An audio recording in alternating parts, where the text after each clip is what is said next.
Good afternoon. Welcome to today's Wednesday webinar. My name is stockdarts.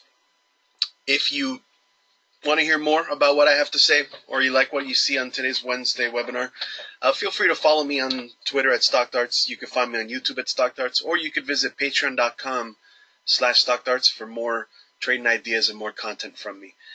We're going to do the usual. Every Wednesday we go ahead and we take a look at the S&P 500, the NASDAQ Composite, the Dow Jones, and the Russell 2000. Once we finish that, we take a quick look at the US dollar, see how it's behaving, see how it's faring versus a couple of currencies, and then we'll take a quick look at how it's affecting gold, silver, and oil, and then move on to chart requests. If any that are in here early have a chart request, feel free to put it in there. And when we get to them, I'll let you know what I think about the chart and where it stands. Keep in mind, you could tell me if you needed more information, whether it's a stock that you're trying to get into or maybe it's one you're already in and you can't figure out where your exit should be, whether it's to take profits or to take a loss. Other than that, let's go ahead and get started. We have FOMC minutes today. Typically not as impactful as the actual FOMC meeting day. After all, we're just getting kind of a recap of what happened during the last FOMC, so I doubt it's going to have much of an impact on the markets. And I think at the moment we're just trading off of technicals, even though the news is constantly in the forefront and people keep, as you can see here, headlines for SPY. U.S. stocks decline as China trades tensions simmer. It seems like lately it's just every day it's just talking. They just spin the news in a different light. Whether it's if we go up, they spin it in a positive light, saying things look like they're resolving. If we're down, then they spin it in a negative light. So I think at the moment we're really just trading off of just supply and demand, and there's not really anything else impacting the markets until we get resolution on a few different fronts. So it looks like it's just a matter of following the price action, which is typically the easiest way to trade anyway. Now, last week we were looking at the market and we expected to find some value and some support here around 280, and we expected to get a bounce. And I mentioned that I didn't think that we would bounce all the way back to highs. I thought that we'd maybe make our way up to about 292, 293, and then fall short of new highs. And we didn't quite get there. We didn't even make it past our 20-pair moving average.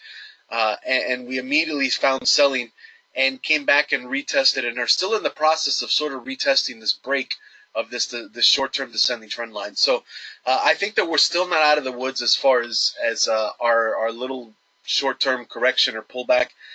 There's a decent chance at the moment that we actually do come back and have to retest 280. I suspect that over the next month or two, we'll be testing this area a few times, whether we're on the higher side of 280 or the lower side of 280. But I suspect that we need to test this a couple more times. I think it's an important area. It's an area where there's a lot of combat between the buyers and sellers, or a lot of contention. I think that there's more significance to it than what we've seen up to this point this year. If you go back and take a look at last year, it was really the ceiling of price action that sort of sealed the fate of the market and led us lower once we couldn't really get past that level and try to go back towards our highs. And we ultimately ended up sort of breaking down from there and closing out the year with a flush to the downside. And then this year, as we've said before, we just basically climbed straight through and all the way back to that level. And that's the only level that we've really had any kind of resistance that lasted more than a few days. You can see we spent a little bit of time below it and then a little bit of time above it, and then eventually made our way to new all-time highs. And now we found ourselves right back at that area. And we had the initial bounce was positive. I still think that we need to make our way back up to 292 or so. So there's a chance that we get a resolution to this last 4 or 5 day clump of action that we've seen in a positive manner. But there are some signs showing that there's a chance that we kind of come back down and test it again. I think if we hit 280 again, I do think that the next attempt is still going to be probably held as support, and we'll probably get a bounce. But I think ideally what we would like to see here is a resolution to the upside off of these last 4 or 5 candles. But at the moment, I think it's still up for debate. If you take a look at what we've done here, it's almost like a bull flag, except that with no real preceding move of a strong bullish nature. And you can see if we really just focus in on it, you can see the selling pressure over the last 2 or 3 days. You can see the long wicks as we tried to approach the 20-pair moving average. And now that we're back under the 50, you can see the indecisiveness of the market. You can see these dojis and these small spinning tops, if you know the candle lingo. But these small sort of indecisive days, right? Typically a big green bar is bullish, a big red bar is bearish. But when you get these small little candles that look like little tops, that's typically obviously showing that there's a lot of action going in either direction, right? You've got buyers trying to push it, sellers trying to push it the other direction, and in the end you end up with this small candle not really knowing where it wants to go next, right? And that's going to continue until we eventually get one side to sort of outnumber the other, whether it's the buyers or the sellers. Now, if we're just looking at the S&P 500, I think it's kind of inconclusive as to who's winning the battle right now. We're holding above our breakout point of 285, which is bullish, but we're also holding below the 50-pair moving average, which is bearish, right? We have these two wicks as we approach the 20, which are bearish. But we also have this nice little bounce off of 283, which is sort of bullish. And we're still sort of maintaining a bit of an upward trajectory, right? So there's a case to be made that we're still acting in a bullish manner, and there's a case to be made that we're acting in a bearish manner. And I think really what we need to do is just get resolution of this very tight price action here. You can see these two, we can even get rid of this other previous trend for now. And what we have here is kind of a collision between two different prevailing sentiments, right? You've got a bearish sentiment, which thinks that the market should be going down. You've got a bullish sentiment thinking, no, we had our correction, we're ready to bounce, we're ready to make our way higher, and they're colliding, right? And so until price emerges on one side or the other of this, we really don't know what the next phase is. And all we could really do is prepare for either move and figure out what we want to do in either direction. Now, again, that's what we're seeing on the S&P 500. You'll see as we move across the board that some of the other indices are giving us clues as to what the next move is based off of what they're doing. All right, so now the key levels that we should be watching on the S&P 500 and what we should be focused on, depending on what sort of scenario plays out, is, again, I think 280 to the downside is a real strong support level. And I think if we do sort of resolve to the downside here and end up heading lower, we should test 280 again and probably hold. And then see whether we try to make our way back up and make another bounce attempt to make our way higher. If we can get back above the 50-pair moving average and get above, say, 286 or so, then I think there's a decent chance that we cross the 20 and make our way back up to 291 to 292. I don't think that we get past that level. However, the fact that we sort of encountered more selling earlier than expected gives us the possibility that if we do push past this area, that we might have enough momentum to sort of try to push past 292. So in a way, the premature bearishness might end up being more bullish once we do get past it, or if we do get past it. But we'll get to that once we make our move past here and we see what the candles are looking like and what the price action is shaping up to. But at the moment, I suspect that whether we move to 280 or whether we move to 292, I suspect that we stay range bound. I think that's the key right now, is that it looks to me like we're looking a little bit more range bound, which again was the expectation and what we've been looking for a month and a half, almost 2 months now. Ever since we started slowing down as we approached all-time highs, I suspected that we were looking at a point where we needed to kind of come back and spend a little bit of time trading in this area.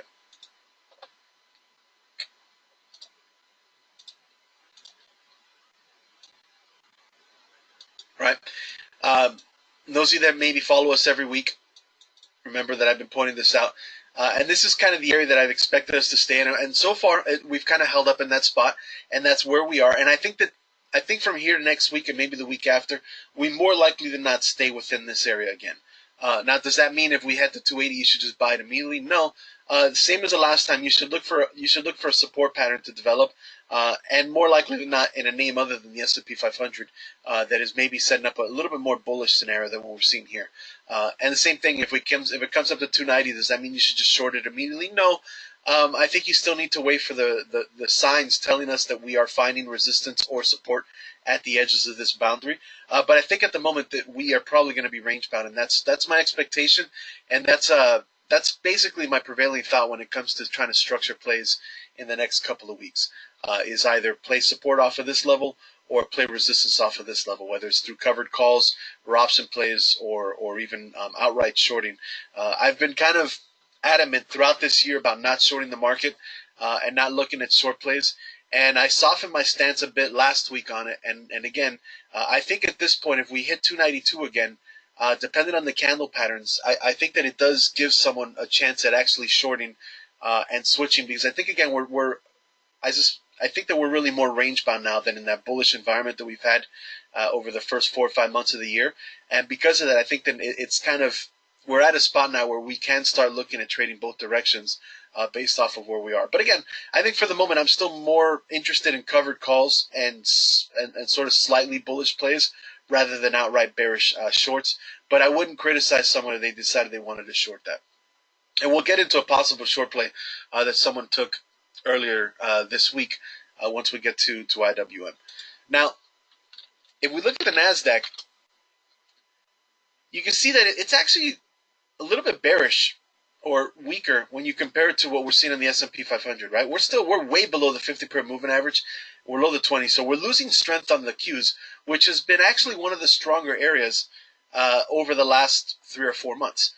So we're getting a little bit of a shift in sentiment, and we discussed this idea last week on how the Dow Jones was behaving and whether what would happen if strength shifted over there. And it looks like strength is coming to the Dow Jones, which we'll get into a second once we cover the NASDAQ. But it looks like money's flowing out of the NASDAQ for the moment, which indicates in my mind that traders are starting to get a little bit more fearful and are starting to rein in risk because they're sort of leaving some of these more volatile assets and looking to make their way into the safer names in the Dow Jones. Has it been full-fledged? Not so far. We haven't lost any real key levels yet. I think, again, the level that's analogous to the one we're looking at on the S&P 500 is probably about 178. And I think even if we lose that level, there's a much more substantial support level way down here, 172. But I don't think that's the case that we need to worry about right now. I think what we're looking at right now is this 178. And if we do dip a little bit below it, see how we react to the 200-period moving average. But for now, you can see that we're still sort of forming the same pattern that the S&P 500 is doing, just in a little bit of a different area, right? So you can see the descending trend line is a lot steeper, and the ascending trend line is a little bit more shallow.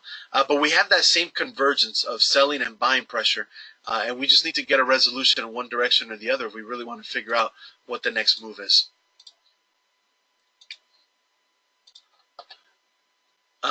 Same thing. Almost everything exactly the same as the S&P 500. You'll notice the two wicks showing a lot of selling pressure as we approach the 20-period moving average. We didn't get anywhere near all-time highs on that bounce.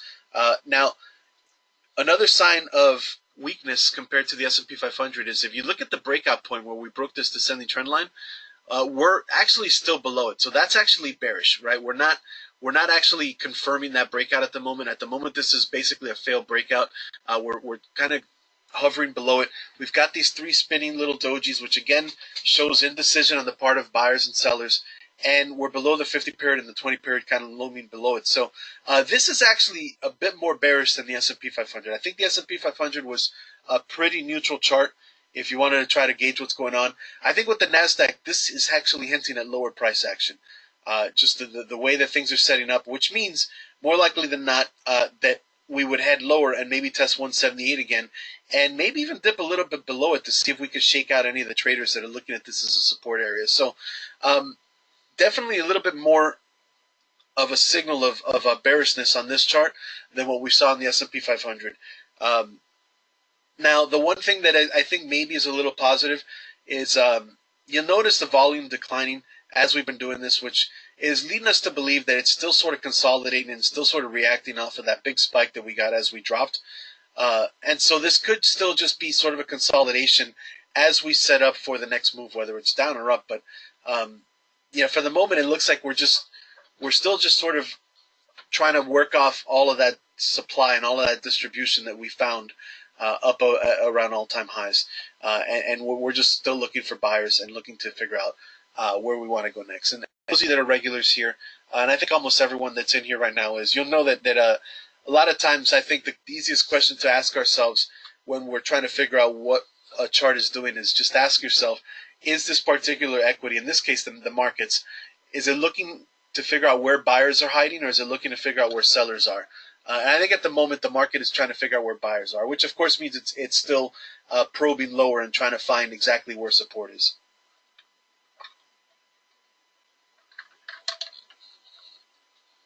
Now, the key areas and what I expect, very similar to the S&P 500. I think at the moment we're sort of range bound, something like this, maybe a little bit lower. I don't think that we had all the way to the 200 yet, but I could be wrong. This is looking a little bit, like I said, this is looking a little bit more bearish than the S&P 500, and we're already pretty close to our support level. But I suspect that we still find support somewhere in this 178 area, and that we still trade somewhere in this area over the next week or two, as we sort of maybe approach the next FOMC, or figure out if there's any resolution to the China stuff, or what happens with the EU. But for the most part, we're still kind of stuck somewhere in here.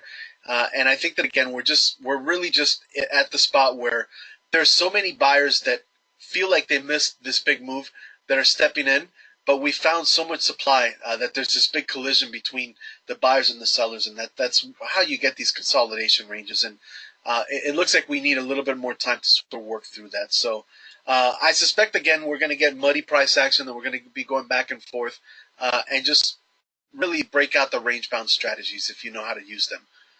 Now, the next up is the Dow Jones, and you'll notice the Dow Jones again. It hasn't been okay. So relatively speaking, is it really that much stronger than the S&P 500 and the Nasdaq? Not really. The big difference is that over the last couple of days, it's actually holding up a lot better, right? So last Wednesday when we were looking at this, the Dow Jones was lagging a bit behind, and even on the breakout on Thursday, the Dow Jones had a much weaker move than the other indices did, right? And same thing on Friday and Monday. But as of the last 2 days, you'll notice that the Dow Jones is actually towards the highs of that breakout from last week, right? So we closed out last week somewhere around 258, and we're still holding above there, or around there, right? If you look at the S&P 500 and where we were those 2 days, and we're kind of holding a little bit below them or right around them, right? And the Nasdaq is well below those 2 days, right? So that's how the relative strength is starting to shift a bit. Is you'll notice over the last 2 or 3 days the difference between where we are this week as opposed to where we closed last week, right? So it looks like we're starting to pick up a little bit of strength. Not a massive amount yet. Obviously, if it was, we'd be above the 50 or somewhere higher.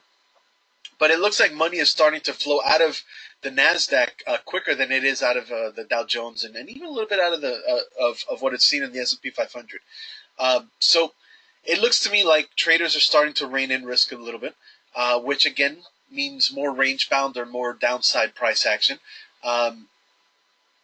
Is it enough for me to convince me that we're ready to lose these levels of support? No.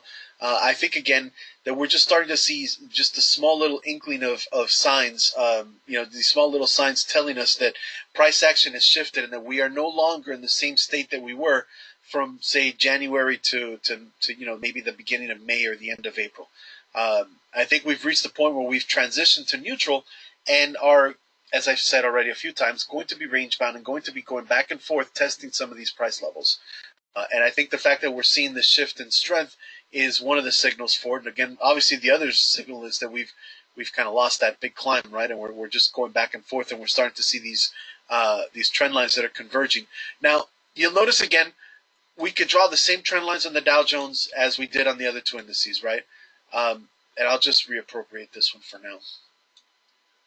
Right, you've got the same thing: short-term downtrend, short-term uptrend. They're colliding, and price action needs to resolve on one side or the other. Now, I will say a lot of times when you actually reach the apex, or you reach this collision point, if the price action actually can't break as it reaches it, a lot of times that means that it's so undecided as to what it's going to do that the first move can often be a false move, right? So we need to be pretty cognizant of what's going on here. And I think at the moment, I'm not interested really in trading a breakout, probably in either direction, but more likely to the downside. If it breaks to the downside, I think I'd rather wait and see what happens at support. And if it breaks to the upside, I think it depends on the manner of the breakout and what charts I'm looking at. And we have to see the manner with which it kind of concludes the move out of these price moves. It would be nice if it was a company with high volume, at which point it becomes a little bit easier to trust. But I think we just need to wait and see how it resolves here, and see what direction we go forward. But I think, as I've said, we're kind of range bound, and this apex, this kind of collision between those two trend lines, is actually in the middle of that range, right? So which makes it a little bit more tricky to really figure out where we want to go next. Now with the Dow Jones, that range is pretty wide, and we never actually hit all-time highs. We can maybe revise it to something like this, but I think that at the moment it's really kind of up for debate, and I think this is actually the range with which we can expect the Dow Jones to kind of stick around. And again, you can see we've got support is down here around the 252 to 251. Resistance is somewhere on 265, 266, and we're kind of in the middle. We're around 257, 258, right? So we've got plenty of room on either direction, which means as far as risk reward is concerned, it's not the greatest spot right now as far as trying to figure out where you want to trade long or short. So unfortunately, it looks like we're still in a spot where it's a little bit trickier to really figure out where we want to trade. And a big key when you're trading these kind of environments is don't get too hung up on what the market is doing, and try to figure out where money's rotating. There's a lot of times when the market is range bound, there are different little pockets of strength and pockets of weakness that you could trade that have better charts or better looking setups than what we're seeing in the markets. And that's maybe what we should be focusing on now, as we wait for this next sort of market dynamic to kind of clear up. Now, last up, we have IWM.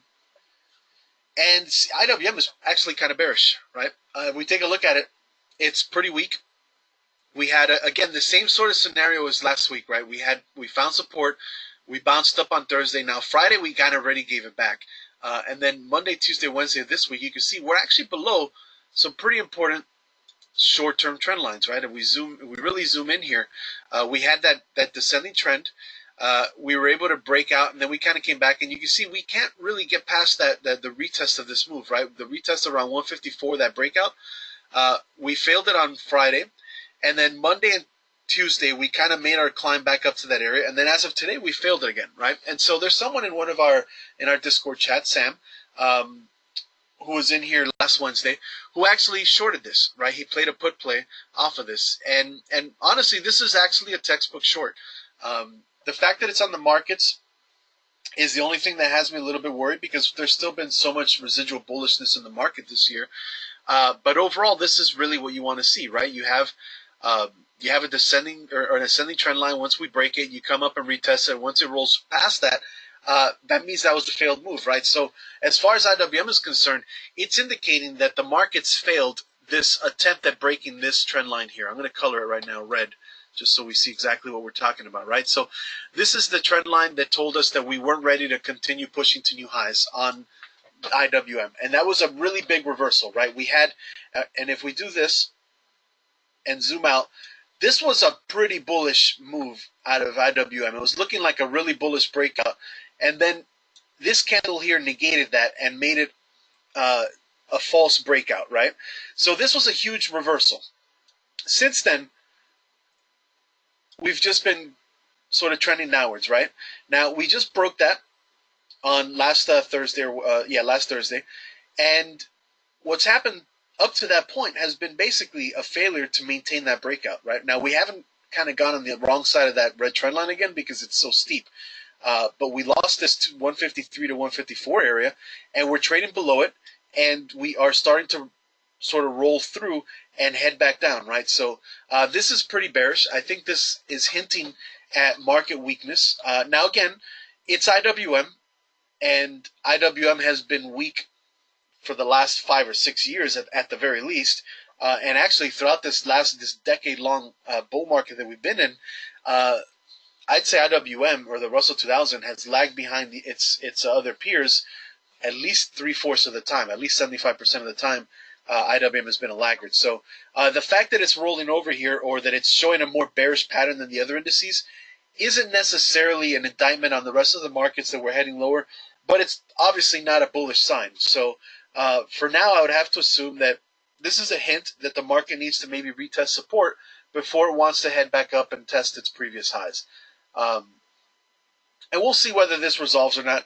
Like I said, I think some of the other indices don't look quite this bearish, and they look more neutral, and it looks like there's this collision that needs to be resolved between bearish and bullish sentiment. And at the moment, we haven't gotten complete resolution. Matter of fact, we haven't gotten any resolution on the S&P 500, the NASDAQ, or the Dow Jones. It's only in the small caps that we're getting resolution, and it's down. So we'll see what happens here. Normally in this sort of pattern, it comes down and retests the previous lows and then heads lower. There's really not a lot left as far as heading lower before we start to really get down to some really crucial levels. If IWM comes all the way down to 145, I think that will be enough of a negative blow to impact the other indices, and where we might see them lose that rectangle that I drew earlier and start to maybe trend a little bit lower and test our 200 period moving average and what happens below it. Now, we were getting a bullish move with the moving averages as they start to cross the 200 a couple of weeks ago, but clearly IWM wasn't ready to move past that, and that this big trend shift here, where we had that bullish move that turned into a bearish one, was rough. And you can see the moving averages have now downturned back into neutral territory and are just sort of zigzagging back and forth. So it looks like again we've shifted towards more neutral than bullish, and need more time to figure out the next move. And according to IWM, the next move is down, but that IWM has often broadcast down moves that didn't really materialize because the other indices sort of held up stronger. So overall, as you can see, we got a little bit of a mixed bag this week as far as what the indices are doing. I think that we are not really ready to see a resolution yet, but it's looking like there's a decent chance that we move down and have to test a little bit lower and see if we find support again. If we do bounce, then I think it would be one of the situations where we need to see how we resolve the price action above the candles that we printed last Thursday and Friday. And if that's the case, then we can head towards those higher levels that we pointed out and towards the top of the short-term short-term rectangles that I was drawing on those charts. And I think that's about the edge of the range that we can expect. So I think the key here again is expecting range-bound action, expecting a lot of zigzagging back and forth. So I'm personally looking at trading names that are either looking for quick bounces or looking for names that are going to be range-bound that I could maybe just apply some iron condors to. Now, for those of you that are in here, I know most of you guys are regulars. I don't know how many of you guys actually trade options, but if you are looking to learn how to trade options, how to use options to trade neutral environments like this, I do have some openings for one-on-one mentoring, and I can help you learn options. We can do it over the course of a few days. It's not going to take forever to learn that. That's pretty simple to learn. If you have any interest in that and you're looking to sort of expand your ability to trade these markets and you want more tools to be able to take advantage of different environments, feel free to message me. You can contact me at my email, stockdarts@gmail.com. You can message me on Discord. You can message me on Twitter. I'll be more than happy to help you out, even if it's just a question. If you're not really ready to mentor or for mentoring, but you want to ask me a personal question, feel free to ask, and I'm more than willing to help out. More than willing to help traders try to overcome these types of markets and try to overcome some of the disadvantages we have compared to hedge funds and these big banks that have the ability to trade in ways that we can't. All right, so let's take a look at the U.S. dollar and see what it's doing. You can see the U.S. dollar has been bullish as far as an aggregate when we look at this, the UUP index, right? It's been climbing higher all week and from last week and has made new highs. So overall, pretty bullish. Now, it is at the top of its channel again, or close to it, and looks like it's starting to get a little bit tired. However, when we look at the euro, it looks like it might be ready for a breakdown. So I think at the moment we want to see how this resolves. I think long U.S. dollar right now, the risk reward is kind of poor. Also, when we look at the three currency crosses I like to look at, it's a little bit of a mixed bag. So I'm not really sure where we want to go with the U.S. dollar yet, but I think we're going to get a pretty clear move on that soon. If we take a look at the euro U.S. dollar, which is going to be inverse to this because it's priced in euros, you can see that we did have a negative move off of this red trend line again, and we're just hovering just below our recent lows, or just above our recent lows. and trying to stave off another move down. And I think if we do move down, it's going to be a pretty strong move to the downside, which would lead to a pretty big explosion to the upside on the U.S. dollar. Now it hasn't happened yet, and I think that at this point the euro is trying desperately to hold here and to get another attempt at a bounce. But if we continue to see a breakdown below some of these levels, there is room to the downside, and I think there's room for a pretty strong move to the downside. And I think at the moment there's nothing bullish about this chart. And the next move down, it likely would be all the way down to 110, maybe even a little bit below there. So there is significant downside potential or risk on the euro right now. However, I will say that it's holding at the moment for its dear life. And if it gets back above 111, then it could be setting up for a bounce, which would make sense when you look at the UUP index and you see where we stand sort of extended at the top of the channel, where we would maybe need another retracement before we get our next move. But it could be ready to just kind of really roll through and just kind of have a new big whoosh down. Now, when you compare that to the Canadian, you'll notice that we're in a totally different spot, right? While the UUP index spent last week climbing, the US dollar actually lost ground versus the Canadian. And today printed a nice hammer at the moment, showing that there is still value and support here at 134. But it's basically range bound, and it's struggling to make a move to the bullish side. So it looks like a lot of what we're seeing on the UUP index is really just a mirror of what we're seeing on the euro, which of course is not surprising considering that's the most major cross that we like that matters to the U.S. is the U.S. versus the euro. But it is interesting to point out that it actually is still range bound and still kind of stuck in a neutral here versus the Canadian. And if you look at it versus the yen, it actually did the opposite. It actually did climb, which lately it's been sort of inversely correlated. And this time it actually did bounce with the US with the UUP index. Now, what is next on this one? I think is kind of a tough move. If we finally found some buying pressure on the US versus the yen, it looks like it wants to make its way a bit higher, but at the moment, I think that this is a chart that is kind of in no man's land as far as whether you want to start looking at trying to short it, or whether you want to see a shift into a bullish stance, because we had a big volume spike on this reversal, which means that this may have been an actual reversal instead of just another leg down on the next move. But we can just keep an eye on it. What I'm going to do right now is I'm going to draw sort of a preliminary trend line to see what happens as we start to approach that level, and see if that makes an impact on the yen. But I would suspect that with this big volume shift, that we probably have graduated back to neutral, and are going to be sort of range bound again. So overall, really, it's only the euro that interests me right now as far as looking at a potential trade. And signaling what we want out of the U.S. dollar. Now, I do want to point out, with the U.S. dollar picking up some strength this week, gold and silver broke down and broke pretty ugly again.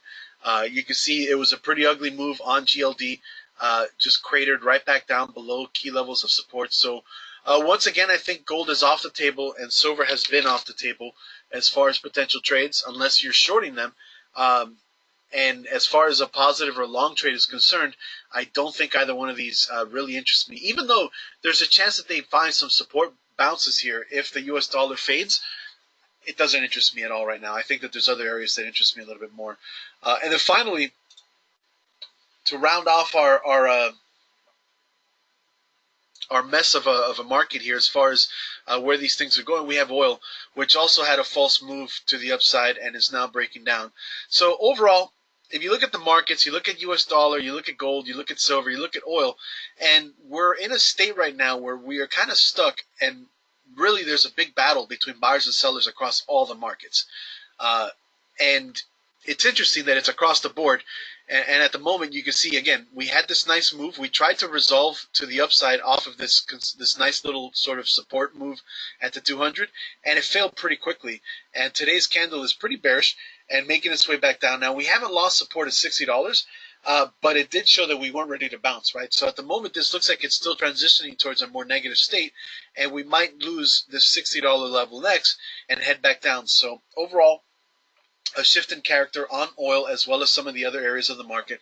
And I think that we've just reached a spot right now as we head into the summer months where volume might start to lower a bit, and we might start to see more erratic price action, which is typical for the summer months, and maybe just what we need to expect as we sort of move through the next 2 or 3 months.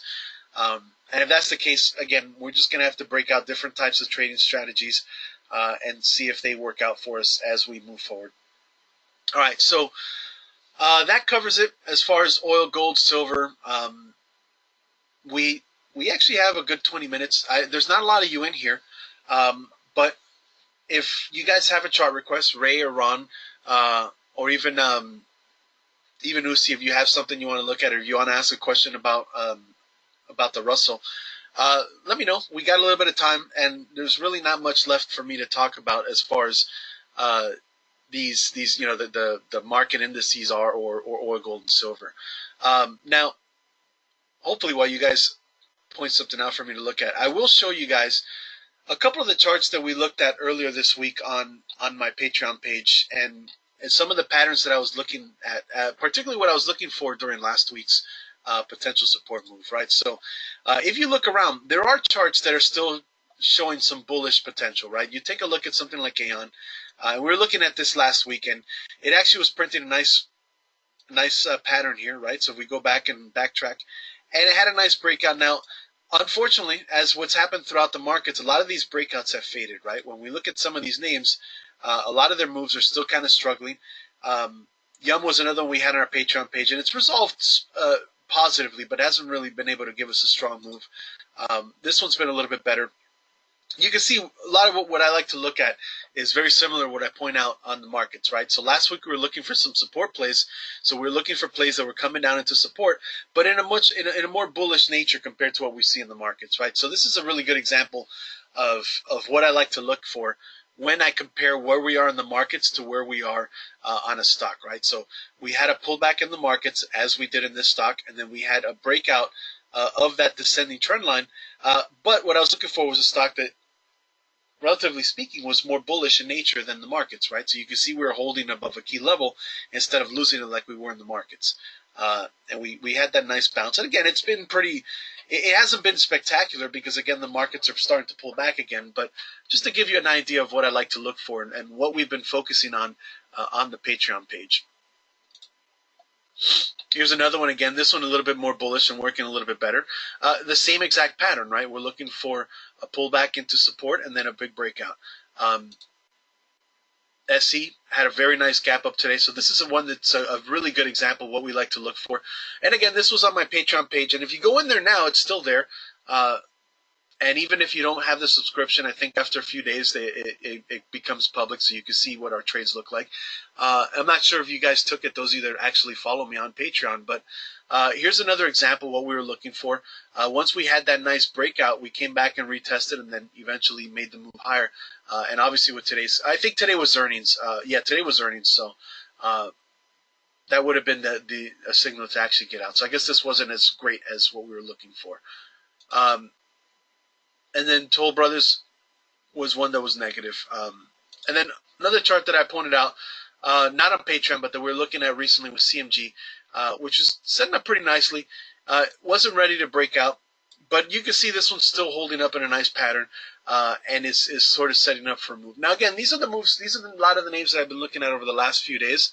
I think as we move forward into next week, we're going to have to start looking at more range-bound stuff and start looking at names that are either moving back down to support again, or are setting up in a position where they are ranging up into a spot where we could trade them as a short trade. And so that would be the focus. And again, I'll probably put a new Patreon post either at the end of this week or on Monday, letting you know what the shift is as far as what I'm looking to do and what the next phase is as far as our trading patterns are concerned. I think other than that, we could probably call it now. If either one of you guys doesn't have a chart request, there's really not much left for me to look at right now. So we could just kind of close it for today, and then I can see you guys next Wednesday. All right. So hope you guys have a good rest of this week, and we will meet again next Wednesday.